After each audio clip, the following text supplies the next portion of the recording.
සිත් සැනසීමට හා ජ්‍යොතිෂ කටයුතු සඳහා තරුපති channel එක subscribe කරලා bell icon එක click කරලා all button එක press කරලා ඊකටම රැඳෙන්න.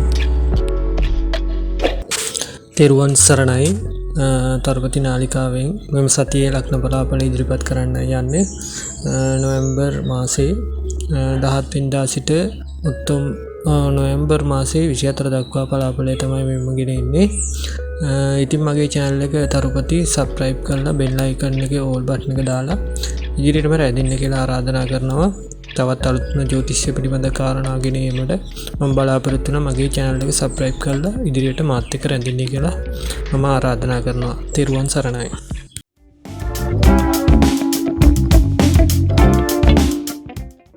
හොඳයි, අපි ඊළඟට බලමු මේෂ ලග්න හිමියන්ට මේ සතිය මොන වගේ දෙයක් වෙයිද කියලා. මංගල යෝග තියෙනවා මෙම සතිය මුලේ සිටම. ඔබට සාකාරයෙක්ව සාකාරයෙක් සිටියේ නැත්නම් සාකාරයෙක්ව සාකාරයෙක් සොයා ගැනීමට වරම් ලැබෙනවා. රැකියාව ව්‍යාපාර ශේෂ්ත්‍රයේ ඉදිරියට යන්න ඔබට සතිය තුළ ඉතාම ප්‍රබලතාවයක් තියෙනවා. ඒ වගේම තමයි කේන්ති නැති කරගත්තොත් ඔබගේ යාළු වේලියන් ආශ්‍රය හා ඔවුන්ගෙන් ලැබෙන සියලුම දේවල් ලබා ගැනීමට ඔබට හැකි වෙනවා.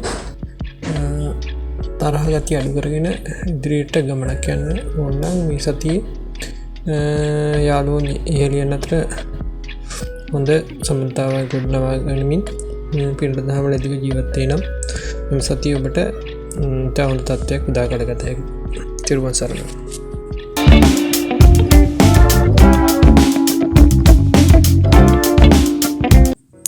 දැන් අපි ඊළඟට විශ්වපලත්මය ගැන කතා කරමු. මෙම සතිය තුළ ඉතා හොඳ රාශිත්වමක් පිහිටා තියෙනවා. ඒ වගේම තමයි ඔබට මුල් සතිය මුල සතුරන්ගේ පීඩා ඇති වෙන්න පුළුවන්. ඒ හින්දා ඉවසීම කටයුතු කරන්න ඕනේ. ඔබ කාර්යබහුල වෙන්න පුළුවන්. ඔබගේ රස්සාව වැඩ අධික වෙන්න පුළුවන්. ඒ වගේ කටයුතු සිදු වෙන්න පුළුවන්. පරිස්සමින් කටයුතු කරන්න ඕනේ. කට්ටියත් එක්ක කටයුතු කරනකොටම ඒ වගේම තමයි ඔබට මුල් සතිය මුල තමයි මේ වගේ ටිකක් ගැටලුකාරී තත්ත්ව මතුවෙන්නේ. සතිය මැද වෙනකොට එම ගතිය අඩු වෙලා හොඳ තත්ත්වයකට පෙරලෙනවා. ඒ වගේම තමයි අධ්‍යාපන කටයුතු වලින් උසස් තත්ත්වයකට පත් වෙන්න පුළුවන්. ඒ වගේම මංගල යෝග උදා වීමක් තියෙනවා. විවාහකයට තමන් විවාහ සාකච්ඡාවත් සමග හොඳින් ගත කිරීමට කාලේ ජීවිතය ගත කිරීමට ලැබෙනවා. ව්‍යාපාර වලට හොඳයි. ආවුකරුවන්ගේ උසස් ලාභ ලැබෙනවා. ඒ වගේම හැම කටයුත්තම සුබයි කියලා කියන්න පුළුවන්. සතිය මුල හොඳ නැති වුණාට අග හොඳ හින්දා සමස්තයක් ලෙස ගස් කළ විශ්ව ලග්න හිමියන්ට මෙම සතිය ඉතා හොඳයි.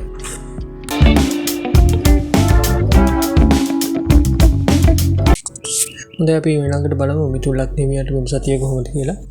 ඉගෙනීම් කටයුතු වලට ඉතා හොඳයි. ගැඹුරු දේවල් අධ්‍යයනය කරන්න පුළුවන්. ඒ වගේම ජීවිතයේ සාර්ථකත්වයට යන මඟ පෑදෙනවා. ආදරයේදී ඉතා තීව්‍ර තත්ත්වයකට යන්න පුළුවන්. හොඳ වෙනවා. ඒ වගේම තමයි ජීවිතයේ කරන දේවල් සාර්ථකත්වයට යන්න පුළුවන් මඟ පෑදෙනවා. මංගල යෝග උදා කරනවා. මිථුන ලග්න හිමියන්ට නම් ඉතා හොඳ ග්‍රහසිතමක් තමයි මෙම සතිය තුළ ඔබට ලබා දෙන්නේ. ආගමානුකූලව ඔබ කටයුතු කරන්නේ නම් ඉතා හොඳ ග්‍රහසිතමක් ඇති නිසා මෙම තත්ත්වය දෙගුණ තිගුණ වලින් වර්ධනය කරගත හැකි.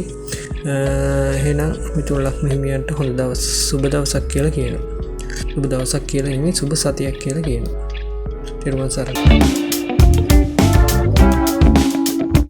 දැන් අපි ඊළඟට බලමු කටක ලග්න හිමියන්ට කොහොමද කියලා. ඔබගේ වාසස්ථානයේ ඉදිරියෙන් කටයුතු වලට ඉතා හොඳයි. අලුතින් ඉදිකිරීම් කටයුතු පටන් ගත්තා නම් මේවා අවසන් කර ගැනීමට හැකි වෙනවා. ඉතා සුබ සතියක්. සතිය මැදගෙන ඉතා හොඳයි. තරඟ විභාග වලින් ජය ගන්න පුළුවන්. එහෙම තත්ත්වේ උසස්ම තත්ත්වයේ දේවල් ලබා ගැනීමට ඔබට හැකි වෙන සතියක්. තමන්ගේ උත්සාහය අඩු ගතියක් තියෙනවා නම් ඒවා දුරස් වෙලා හොඳ උත්සාහයකට යන්න පුළුවන්. විශේෂයෙන්ම ඉදිකිරීම් කටයුතු කරගෙන යන කටක ලග්න හිමියන්ගේ වාසස්ථාන ඉතාම අලංකරණීය ලෙස සකසා ගන්න පුළුවන් ග්‍රහසිතමක් තමයි පිහිටලා තියෙන්නේ. දුරස් වෙච්ච අයගෙන් ඒගොල්ලොන්ගේ දුරස් ස්වභාවය අඩු වෙලා ඒගොල්ලෝ අතර සුහද මිත්‍රතාවයන් ඇති වෙනවා. ඒ වගේම තමයි තමන්ගේ කටයුතු කාරණා සිදු කර ගැනීමට ඔබට ඉහළ අයගෙන් උදව් උපදෙස් ලැබෙනවා. සමස්තයක් ලෙස ගස් කල ඉතා හොඳ සතියක් කටකලක් නීමියන්ට තෙරුවන් සරණයි.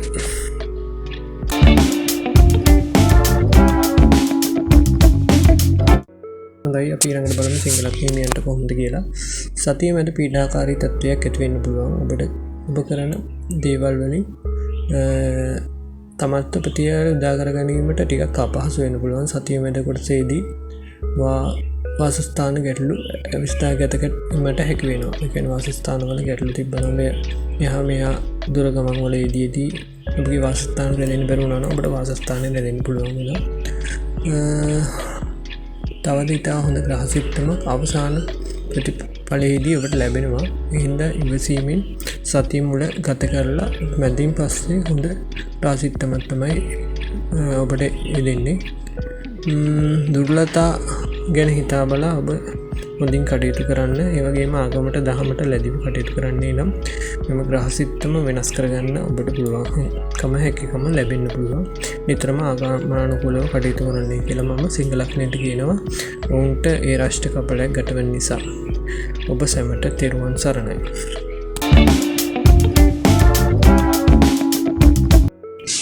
හොඳයි අපි ඊළඟට සලකා බලමු කන්‍යාලක් හිමියන්ට කොහොමද මේ සතිය කියලා. සතිය මුල සිට දින කිහිපයේ ලාභ ඇති විය හැකි. ඔබට වාසියටම පෙරළෙන සතියක් මුල වීදම් ටර්මල්ලොවේ සතියේ ඔබේ මැද කොටස වෙනකම්ම ඔබට සල්ලි හොඳින් අතර ලැබෙන හින්දා වීදම සැර වෙන්න පුළුවන්. කළමනාකාරීත්වයෙන් ගත කරොත් ඔබගේ මේ සතිය හොඳ දල් කළමනාකාරීත්වයක් තිබුණොත් වාසිය ගොඩක් අත් වෙනවා. ඔබ වාසස්ථානවල බාධාකාරී තත්ත්ව තිබුණ ඒවා මගහරවා ගන්න කිරීම පුළුවන්. ඉදිකිරීම් කටයුතු කරගන්න බලාපොරොත්තුවෙන් හිටිය අයගේ ඉදිකිරීම් කටයුතු නැවත ආරම්භ කිරීමට හොඳ කාලයක් කියලා කියනවා. කන්‍යාලක් හිමියන්ට ආගමනානුකූලව මෙම දේවල් කරගෙන යනවා නම් ඉදිරියට ඉතා හොඳ ග්‍රහසිත්තමක් මෙම සතිය තුළ පවත්වනවා. ඔබ සැමට තෙරුවන් සරණයි.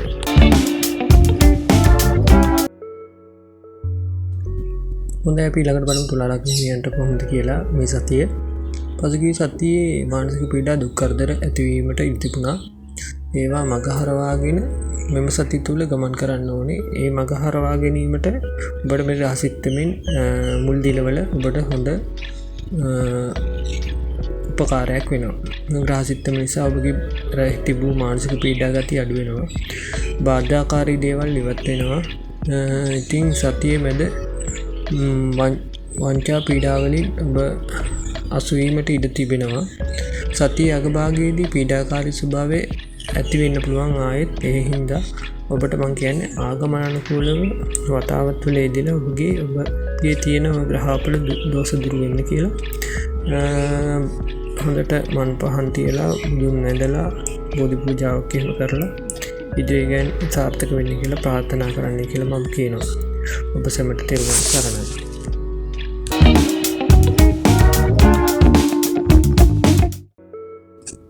හොඳයි අපි බලමු උච්චික ලග්න හිමියන්ට මේ සතිය කොහොමද කියලා. මුල් දින කිහිපේ පීඩාකාරී කටයුතු ඇති වෙන්න පුළුවන්. ඔබගේ කරන කටයුතු වලින් ඔබට බැනුම් අහන්න වෙන්නත් පුළුවන්.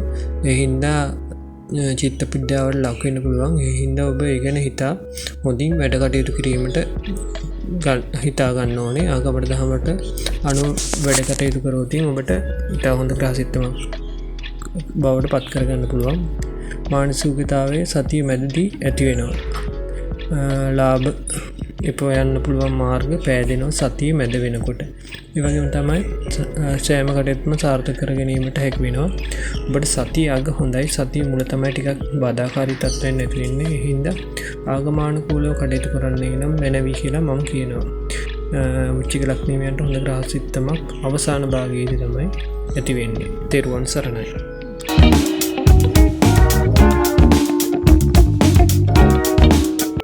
දැන් අපි ඊළඟට බලමු ධනු ලග්න හිමියන්ට කොහොමද කියලා.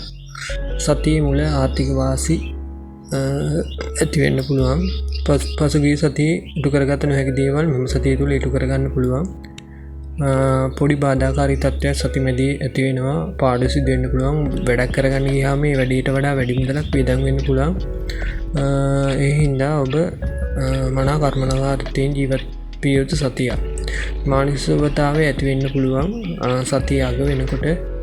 ප්‍රිය සම්භාෂණ වලට හා ඔබගේ විනෝදයට එම් දේවල් සිදු වෙනවා. සතිය මුල ටිකක් කල්පනාකාරීව කටයුතු කරොත් සතිය අග ඔබට ඉතා පහසුවෙන් ගත කරන්න පුළුවන්. ඉතින් හොඳ ග්‍රහසිත්තමක් බවට පත් කර ගැනීමට ආගමනානුකූලව කටයුතු කරන්නයි කියලා මම කියනවා දඩු ලග්න හිමියන්ට. තෙරුවන් සරණයි.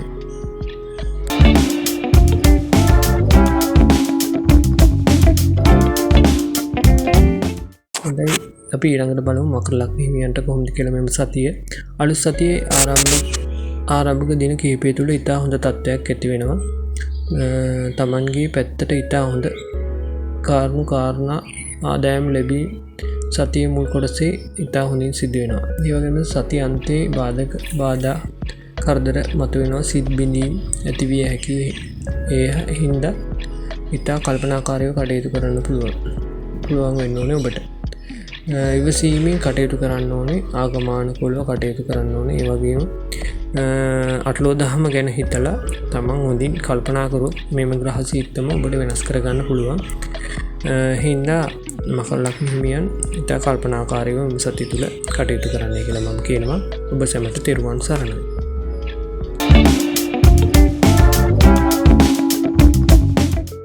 හොඳයි, අපි ඊළඟට බලමු කුම්භ ලග්න හිමියන්ට කොහොමද කියලා. මෙන්න ග්‍රහ සිත්තම ඉතා හොඳ ග්‍රහ සිත්තමක් තමයි කුම්භ ලග්න හිමියන්ට තීටන්නේ. මුල් සතියේ මුල ඉතා හොඳයි. ආගමට දහමට හොඳයි. වැඩි දියුණුවක් ඇතිවේ. සතියේ මැද කොටසේ රැකියාවේ තත්ත්වය ඉහළට යයි. රැකියා නැතියට හොඳ රැකියාවන් ලැබී.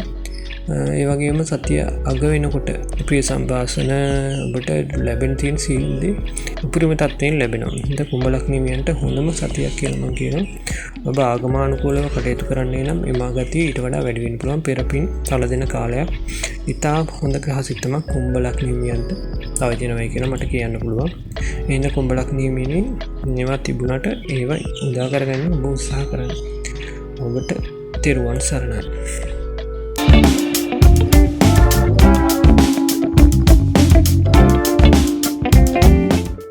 දැන් අපි මීන ලග්න හිමියන්ට කොහොමද මේ සතිය කියලා බලමු. වැඩ කටයුතු අධික වෙනවා. ඉක්මනින් කේන්ති යාම නිසා හදිසි අන්තරු පවා ඇති වෙන්න පුළුවන්. ඔබගේ වැඩ කරන අය සමග ගැටුම්කාරී තත්ත්වයක් වෙන්න පුළුවන්. පූර්ව ජන්මයේ කළ කර්මයන් පළ දෙන්න පුළුවන්. රැකිරක්ෂායි තහොඳ තත්ත්වයක් ඇති වෙන්න පුළුවන් සතිය මැදින් පස්සේ. ඉතින් රැකියාවේ බාධාකාරී තත්ත්වයන් උත්සව අවස්ථා වගේ දේවල් ඇති වෙනවා. බාධාකාරී තත්ත්වයේ සති මැදින් පස්සේ අඩු වෙනවා. ප්‍රිය සම්භාෂණ වලට විනෝදකාමී බවට වැඩි වෙනවා. ඒ වගේම තමයි ආගමනුකූලව කටයුතු කරන්නේ නම් මෙම බාධාකාරී තත්ත්වයන් අඩු වෙලා ඔබගේ ජීවිතය සාර්ථක කරගන්න පුළුවන් කියලා මම කියනවා. එමෙ හින්දා ඕගොල්ලෝ ආගමට දහමට ලැබිව මෙම සතිය ගත කරොත් මෙම බාධාකාරී තත්ත්වයන් මගහරවාගෙන ජීවත් විය හැකියි. හොඳයි, අපි මෙම සතිය ඔබට කොහොමද කියලා ඉදිරිපත් කරා.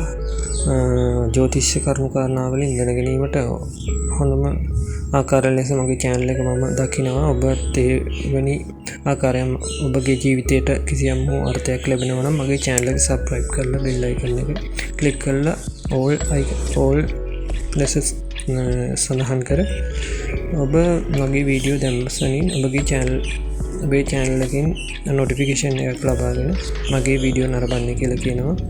ඔබට හැමදේම සර්ව සාර්ථක කර ගැනීමට ලැබේවායි මම ප්‍රාර්ථනා කරනවා. ඔබ සැමට තෙරුවන් සරණයි.